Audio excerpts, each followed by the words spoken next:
In the introduction video, I stated that the first quality of a worship leader is to be spirit-directed. In John 4:24, Jesus said, God is spirit, and those who worship him must worship in spirit and truth. Later in John 16:13, Jesus says that the Holy Spirit will guide us into all truth. And in verse 14, that the Holy Spirit will glorify Jesus Christ. The Holy Spirit sounds like the right person to be directing worship. The Holy Spirit should be directing the worship of God's people in corporate worship settings.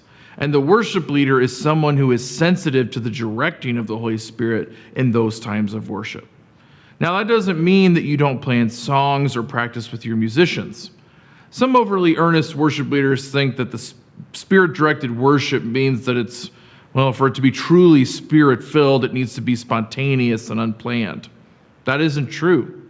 When I was a young and immature worship leader, I thought I shouldn't have to plan songs out so much or let my team know in advance what I even wanted to do. I thought it was a more spiritual approach, and I fought against being shackled to a list that was sent out days in advance.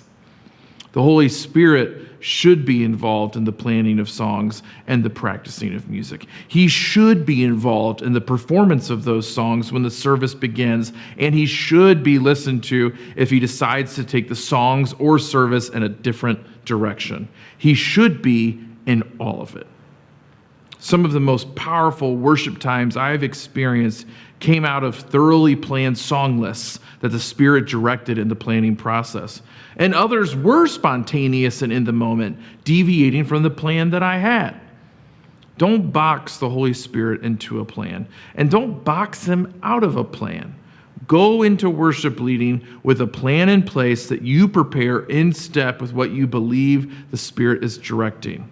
And then give him free rein to deviate from that plan and have the courage to go with him in it. So how do you follow the Holy Spirit in a service? First, ask for him to direct you. Make a determination in your heart and mind that you are going to be looking for his direction while you lead worship in that service, or even if you're just leading one song. Secondly, be aware of his presence. As you practice following his direction and being aware of his presence, you will learn when the Spirit is in a song you are singing, even on a moment-by-moment basis. I mean, I have experienced the Spirit ebb out of a verse or a bridge and then come back in the chorus, for example. Now, that kind of quick recognition comes with time and practice, like any other relationship.